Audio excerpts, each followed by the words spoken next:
Hello everyone and welcome. My name is Matt and today I want to show you DungeonDraft. So, I've shown you WonderDraft in the last video. If you haven't watched it, maybe give it a look. It's a companion tool to DungeonDraft insofar that WonderDraft does overland maps. DungeonDraft, unsurprisingly, does dungeon maps. So, let's dive right in and create a couple small dungeons together, because honestly, this goes rather fast. So, get ready, stuff's gonna go fast.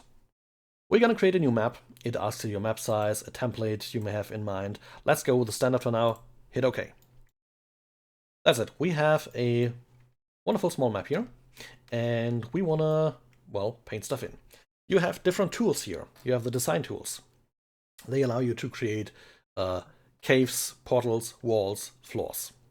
You have the terrain, where you can paint in different terrain.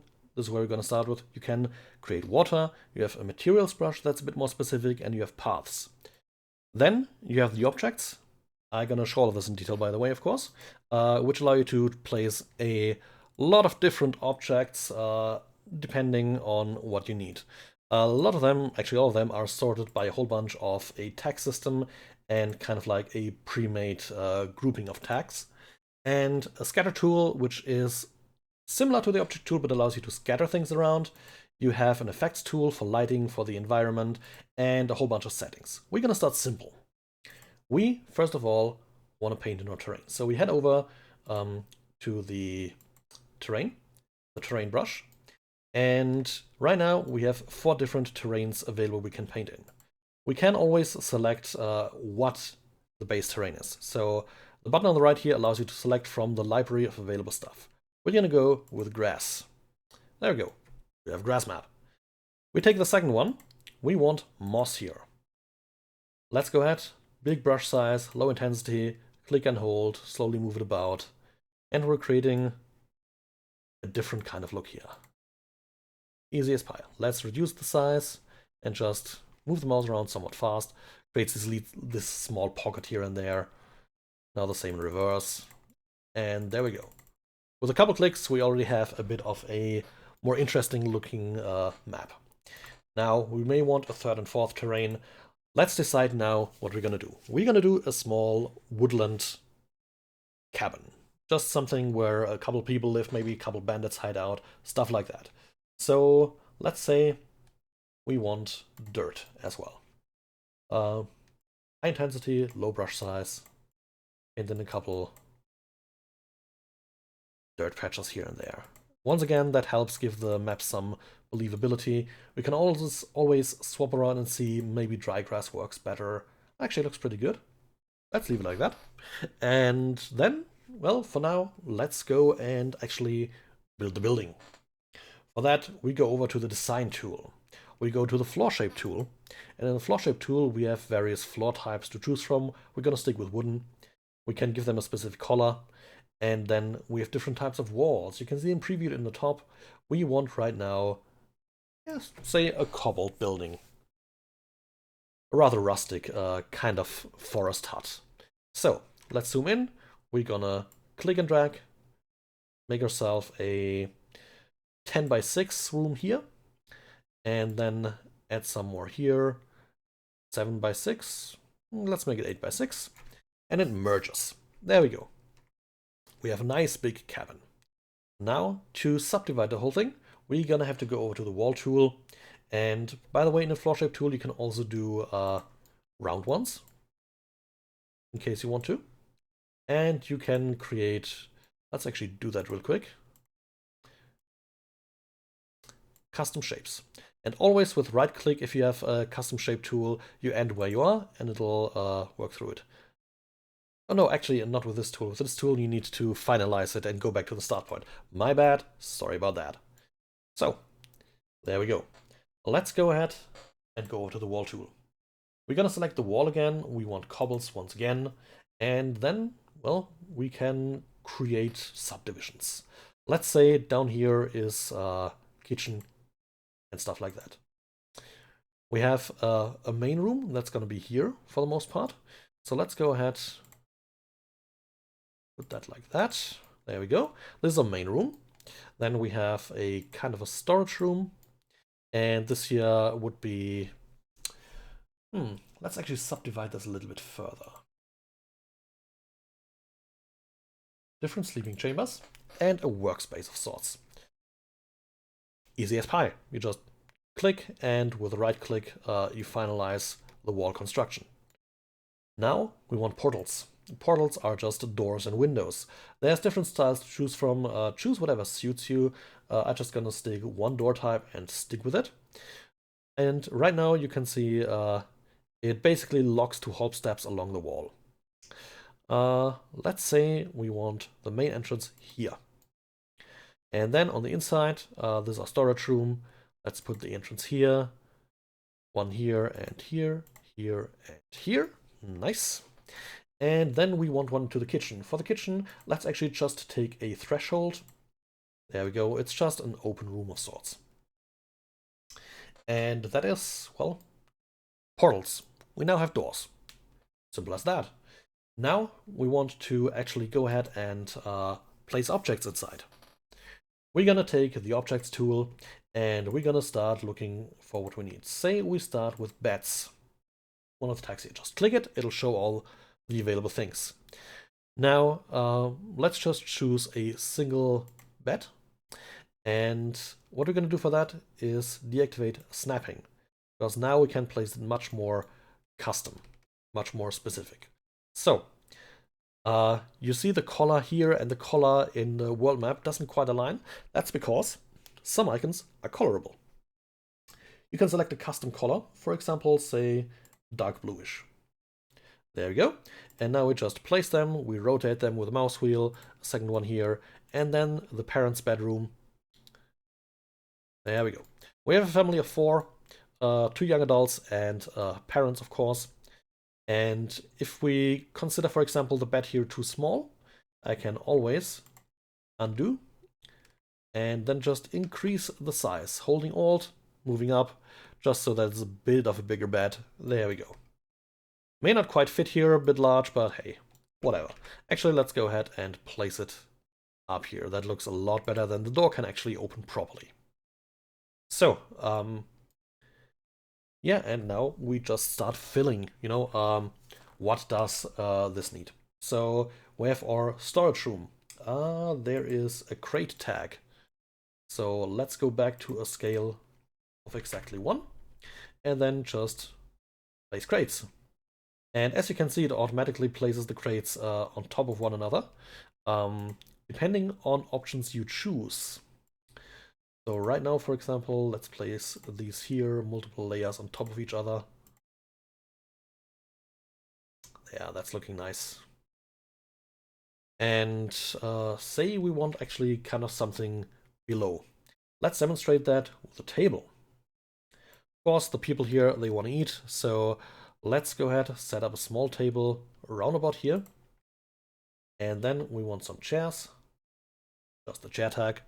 And yeah, now we want to put chairs here. But of course, we don't want the chairs to stand on top of the table, which is where the over-under sorting comes in. You just click here, the under or the over. It's typically an over. And it will basically just put the symbol below all others. And that allows you to very easily create a look like that. And once again, quick and easy and fast, and it's just super nice how fast this goes. So let's actually go ahead and select a custom selection of various tags. We're gonna want living quarters, and you can see it highlights different tags, and everything is in here on the right now. So let's say we want a big fireplace.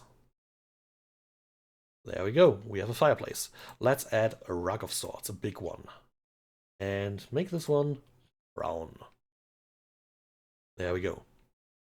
We're gonna add to that a couple comfortable chairs. Let's add a couple normal chairs first. Right around the fire. So the family can sit about. And then there is a nice big recliner. And that one we can actually color as well. Let's make this one the steely gray. And a second one.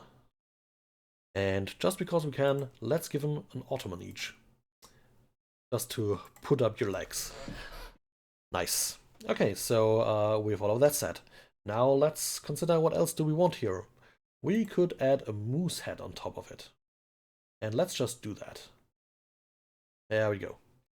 Maybe, you know, they killed a bear, skinned it, put a rock down. Maybe they have a plant. Sure, why not?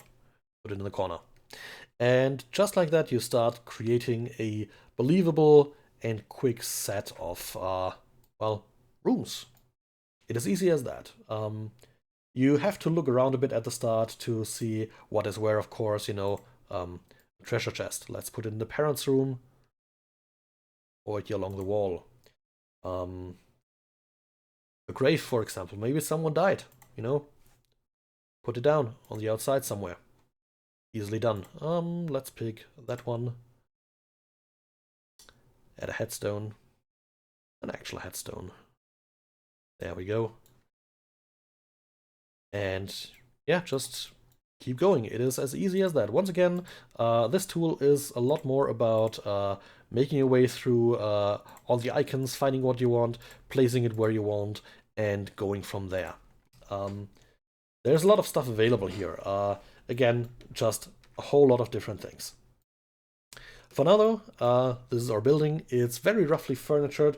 That is fine. I'm just showcasing you how things are done. We're gonna show the scatter tool next. So with the scatter tool, I can just select, say, where do we have it? The trees. And then I just click and I change between things. If I hold Control, I can select multiples. If I click from one to another and hold Shift, it selects everything in between. And now, well, why does it want to do it? There we go. Sometimes the program, as I mentioned in another video, in the intro video to all of this series, can still be a bit crash happy or lightly buggy. It's still a very fresh release, came out 2 months or so ago, I think, and they're working on it. It's grown much in stability, but there's still some crashes now and then. And with the scatter tool, to return to the meta at hand, I can just click and drag, and it will, well, place things. You can also just single click, of course, and then will swap between the different available icons and rotate them, which is rather nice. So, we have another that. Let's go ahead and put a couple bushes in. And for the bushes, we once again go to the undersorting so it doesn't suddenly pop over the tree, which would make no sense whatsoever. So, let's just click in a whole lot of that stuff. And just like that, once again, very easily, very quickly, we have our own wonderful forest hut dungeon map. Now, of course, there's a lot more stuff you can do. Let's say we want to paint in a little bit of water. Take a brush instead of a shape tool and just say up here, there's water. Paint it in and wait a moment. The larger the water, the more there is a need to wait while it calculates. Let's actually go ahead and add that stuff as well. There. It's basically on a lakeside right now. Following this, we just go back to our general tools, the terrain brush, and we take our fourth terrain because now we want to add in some light gravel. Namely, along the road. What will be the road.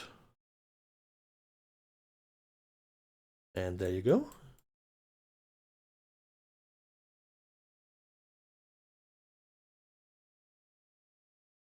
We have a forest hut with a small road leading to it.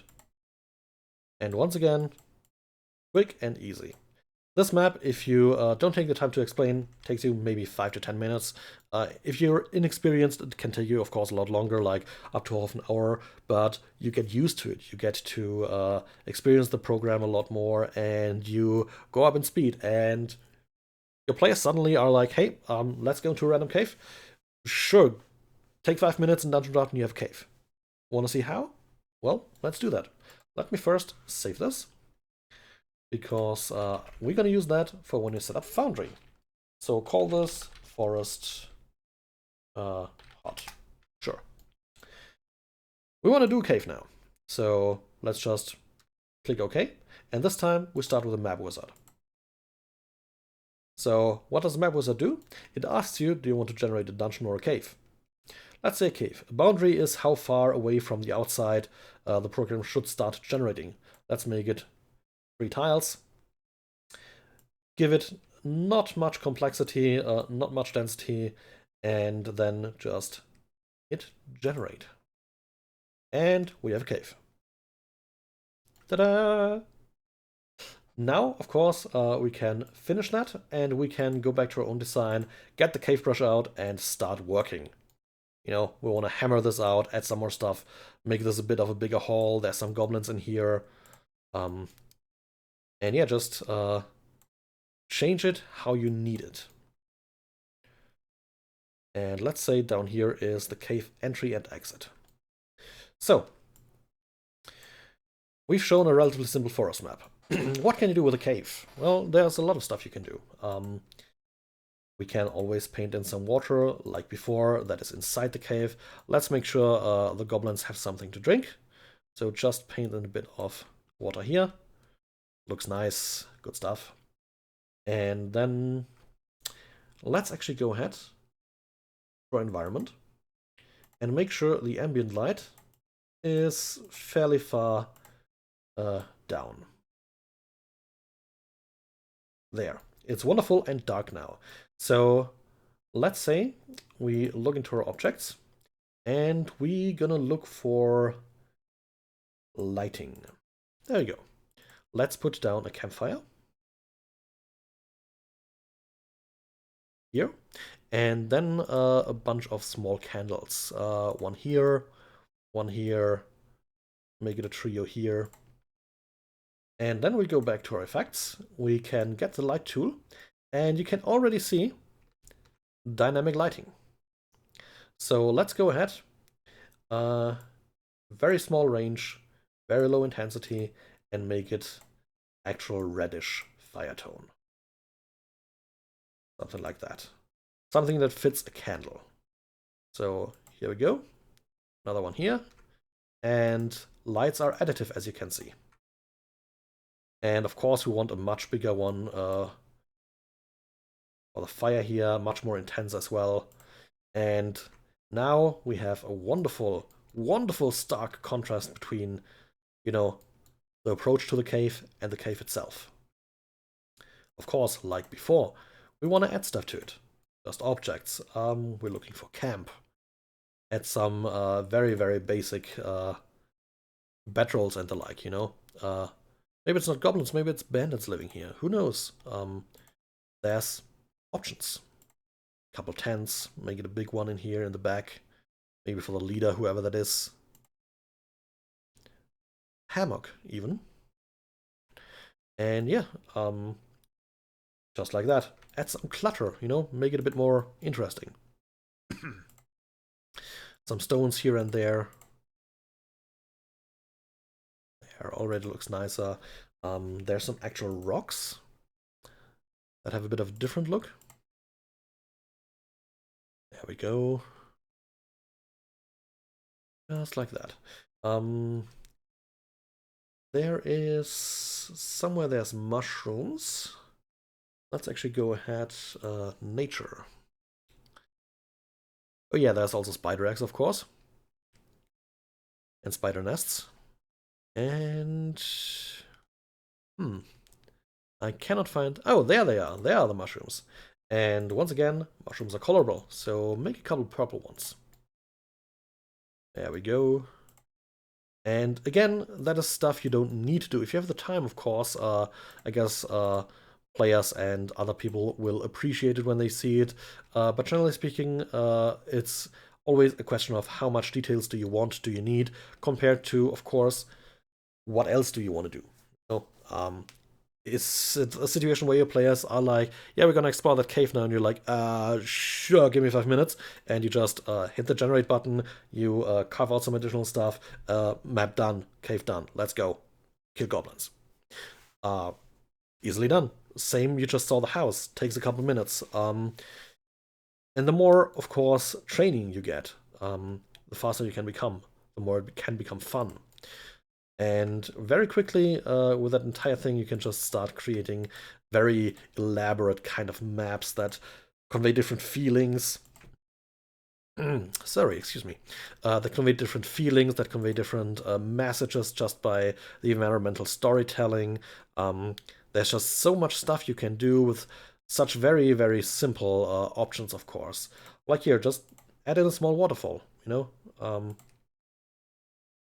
It's a bit hard to see in caves and the darkness, but hey, we now have a waterfall in here. We have a camp in here, we have a couple mushrooms, we have a couple fall stones, we have lighting. And just like that, we have another map done. Let's call this one Cave. Quite simple and effective. Now, of course, there's a few more tools I want to quickly show off. So we're going to start with an empty map. I've showed you pretty much everything on the floor shape tool, the wall tool, the portal tool, the cave brush. I've shown you most of the terrain. What I didn't show you is the materials brush. That one's a bit specific. Namely, you can paint in kind of different materials, like, you know, this acid here. You can paint in pavement, gold, you know, dragon sword. Different kinds of kind of bushes and grasslands of their own. And these all are very nice, very easy to use. And most of all, one of the big clues about this entire thing is it operates on layers. So say we want a multi-stage kind of mountainous plateau. So let's actually go ahead and then a proper plateau here. And this is the lowest layer. We are on layer -400. Let's go to -100. Some are reserved. And you can see we can just paint it on top. Now we have a bigger plateau up top. One further up, we begin to have the grass. There you go. And then another layer up, we have more stone. Actually, the wrong stone, but hey. There we go. And not just the stone, there's also some grass, of course, you know, on the same layer. And so you can just go up and up and up and, you know, create a bit of a look. Really nice, really efficient. And then we have, well, paths. Paths allow you to quite simply create efficient paths. In this case, a bloody path. You can fade in and fade out. Easy as that. You can select different paths, like the wonderful kind of stockades here. You can, of course, sort over and under. You can get a certain smoothness. Let's disable snapping. And yeah, different paths, different usabilities, different scenarios where it might come in handy. Doesn't always super well work, you may need to fiddle around a bit with it. But generally speaking, it is a rather nice and workable tool that allows you a lot of functionality if you're looking for something like that. It's an added benefit. I admittedly very barely use it at all, but hey, others may. And yeah, that is pretty much already most of Dungeon Draft. Much shorter video, much more simple in how it does things, but at the same time, so amazing. There's some more things like the map settings. You can create, change the grid color. You can get camera filters for printer friendliness or sepia. Different looks, of course. You have the layer management. And now, one more thing that is rather nice. Let's discard this here. Create a simple 20 by 20 tile wide empty map. We're going to take ourselves, of course, dark green. There we go. And now I just want to show you another really, really easy, really, really great thing. So we want to build a small watchtower. There's stone tiles. It is properly made of stone. And let's just go in 7 by 7. There we go. Add in a portal. And now a tower has multiple levels. We can do that. Down here, we have the ground symbol right now. there's nothing to be done. No up and down, of course. But I can go to the level settings and create a new level. Let's call this F1. F1 is above ground right now, and that is as intended. And then we can just activate compare, and it will ask us how should the opacities work, just so we can see it. Works. Okay, let's go ahead. Same thing as before. Wonderful. Except we want with stone. Come on. Stone, I say. There we go. And you can keep going. You can easily swap between the two. And then you save them out. They come out as individual files. Everything above or below the first level is basically without a background. It's a transparency-capable PNG file, meaning depending on your virtual tabletop setup, you can just create different layers that flip on top of one another. Rather nice, rather efficient, and really, really cool. And let me see if I can open a good example where I actually used that. Fair warning, this is a rather complicated map. The tool may crash on loading, it sometimes does that. Let's wait with bated breath. There, it works. This here is a 4-floor, fortification, Rushwater Citadel. An old, mostly decrepit keep in a forgotten land that has been retaken by a couple cultists of a sort, and they started refurbishing. There's still some tents out here, there's a bunch of sleeping quarters, there's a very old armory, the open gates, a kitchen, fully stocked by now, of course, room for a captured sage, a small smithy, the main hall, and then you can just go up, and up, and up. And this is just goddamn amazing. Together with all the other things, the ease of use of this program, I personally consider DungeonDraft to be one of the fastest, one of the best kind of dungeon mapping tools, in particular because, once again, you pay 20 bucks, you download it, it's yours to keep. No subscription, no online space, no yammering about the browser performance in tools, which at least on my end is always rather shitty, and I much more like a, client-driven local program. That's exactly that. It is amazing, it is awesome, there's a bunch more stuff I probably skipped over, but this should get you started, this should get you going, and I hope you liked the video. If you did, remember, thumbs up helps immensely. And yeah, thanks for watching. See you around.